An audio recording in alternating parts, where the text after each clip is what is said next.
Hi viewers, నా పేరు doctor Srinivas Manohar అండి. Teeth replacement specialist. Last 15 years గాను జనరల్ డెంటిస్ట్రీ ప్రాక్టీస్ చేస్తున్నాను.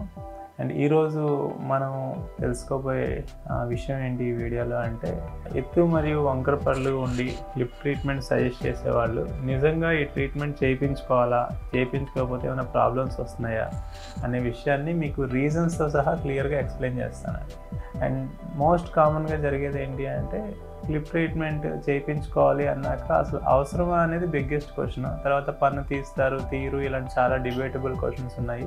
మెయిన్ టాపిక్ వచ్చేసరికి అసలు టీత్ రీప్లేస్మెంట్ చేయడానికి మీకు డాక్టర్ సజెస్ట్ చేసిన వాటిలో మోస్ట్ కామన్గా ఒక 3 రీజన్స్ని నేను చెప్తానండి. వాటి రీజన్ ఎందుకు చేయించుకోవాలో కూడా చెప్తాను.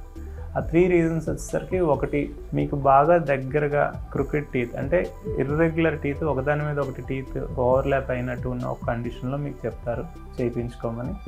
అండ్ సెకండ్ రీజన్ ఏంటి అంటే, డీప్ బైట్ అంటాం. అంటే మామూలుగా ఎదరు పళ్ళు వరుస మనకి ఒక జస్ట్ కొంచెం ఓవర్లాప్ అయి ఉంటాయి అండి. ఎప్పుడు ఎవరికి ఇలా ఉండవు, ఇలా ఓవర్లాప్ అయి ఉంటాయి. కానీ కొంతమందికి ఏమంటే చాలా ఎక్కువ ఓవర్లాప్ అయి ఉంటాయి. అంటే కింద పళ్ళు ఆల్మోస్ట్ కనబడినంతగా ఓవర్లాప్ అయి ఉంటాయి పై పళ్ళు. దాన్ని డీప్ బైట్ అంటాము. ఇంకోటి ఏంటంటే, పళ్ళ మధ్యన ఎదరు పళ్ళ మధ్యన గ్యాప్స్ ఉంటాయండి. ఇవి మోస్ట్ కామన్. అంటే ఇవి కాకుండా వేరే రీజన్స్ ఉంటాయి, బట్ మోస్ట్ కామన్గా వచ్చే కేటగిరీస్ ఒక 80% ఆఫ్ కేసెస్ ఈ 3 కేటగిరీలో కన్సిడర్ అవుతాయండి. అండ్ మీరు అంటే ఇన్ జనరల్గా పేషెంట్గా వచ్చి జనాలను కామన్ మ్యాన్ వచ్చి అడిగేది ఏంటి డెంటిస్ట్ని అంటే, మాకు చూడడానికి బాగలేదు, స్మైల్ బాగలేదు అనే రీజన్స్తో వస్తారు. మేబీ అదొక రీజన్ నిజమే, బట్ దానికి కాకుండా ఈ particular conditions only appearance purpose కాకుండా ఎందుకు కరెక్ట్ చేసుకోవాలని నేను చెప్తాను. అండ్ మనం ఇప్పుడు మాట్లాడబోయేది ఫస్ట్ రీజన్ ఏంటండి, ఇర్రెగ్యులర్ టీత్ ఉండడం వల్ల మీకు జరిగేది ఏంటి అంటే కనుక, నార్మల్ టీత్ పళ్ళ వరుస ఉండి అన్నీ రెగ్యులర్గా ఉన్న వాళ్ళే టీత్ మెయింటైన్ చేయడానికి ఇబ్బంది పడతారు. ఇర్రెగ్యులర్ టీత్ ఉన్న వాళ్ళు హైలీ ఇంపాసిబుల్ అండి. సపోజ్ ఒక 3 పళ్ళు ఒకదాని మీద ఒకటి ఇలా దంతులాగా ఉన్నాయి అంటే కనుక, ఆ 3 పళ్ళ మధ్యన ఏ బ్రష్ క్లీన్ అవ్వదు. సో అక్కడ చేరిన బ్యాక్టీరియా, డిపాజిట్స్, ఫుడ్ పార్టికల్స్ ఏమీ క్లీన్ అవ్వడం అనేది జరగదు. అండ్ వీళ్ళు ఒక 40 years 50 years వచ్చే టైంకి వీళ్ళకి వచ్చే కంప్లైంట్ ఏంటంటే, ఈ పళ్ళ మూడిటి మధ్యలో గమ్ లెవెల్లో, ఎందుకంటే ఫుడ్ తగ్గి ఉంటుంది కదండి, క్లీన్ అవ్వని ఏరియా డీపెస్ట్ ఏరియా కదా, గమ్ లెవెల్లో క్యావిటీ స్టార్ట్ అవుద్ది. 3 పళ్ళకి ఒకటేసారి స్టార్ట్ అవుద్ది. అండ్ 3 పళ్ళకి నెక్ లెవెల్లో అంటే చిగురు లెవెల్లో లోపల స్టార్ట్ అవడం వల్ల మనం దాన్ని ఫిల్లింగ్ చేయలేము. ఫైనల్గా ఆ 3 పళ్ళు తీయాల్సిన పరిస్థితి వస్తుందండి. సో చాలామంది ఇక్కడ ఒక అడిషనల్ టూత్ ఉంటే స్మైల్ బాగుంది అని ఉంచుకుంటారు. ప్రస్తుతానికి బాగుందేమో, తర్వాత మాత్రం ఖచ్చితంగా కరెక్ట్ చేయించుకోండి. అండ్ ఇర్రెగ్యులర్ టీత్ ఉన్న వాళ్ళు ఓరల్ హైజీన్ నీట్గా మెయింటైన్ చేయడానికి ఈ పని చేసుకోవాలి, ట్రీట్మెంట్ చేయించుకోవాలి.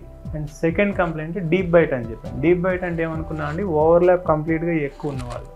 ఇక్కడ ఏం జరిగేది అంటే, లోడ్ డిస్ట్రిబ్యూషన్ అనేది ప్రాబ్లం వస్తుందండి. లోడ్ డిస్ట్రిబ్యూషన్ అంటే ఏంటి, మనం బైట్ చేసే లోడ్ ఉంది కదా, ఒక సర్టెన్ ఫోర్స్తో బైట్ చేస్తాం కదా, అది ఎదర పళ్ళ మీదకి వచ్చేసరికి కొంత తక్కువ లోడ్ ఇస్తామండి. అంటే వెనక పళ్ళతో ఎక్కువ లోడ్ ఇస్తాం. ఇది కామన్గా జరిగేది మనకి. ఎందుకు అంటే అలా డిజైన్ చేయబడ్డాయి, నేచర్ మనల్ని అలా డిజైన్ చేసింది. ఎదర పళ్ళన్నీ సింగిల్ రూట్తో టీత్ ఉంటాయి. ఇవి టేర్ చేయడానికి, ఎక్కువ లోడ్ ఇవ్వడానికి కాదు. వెనక పళ్ళన్నీ క్రష్ చేయడానికి ఫుడ్ని.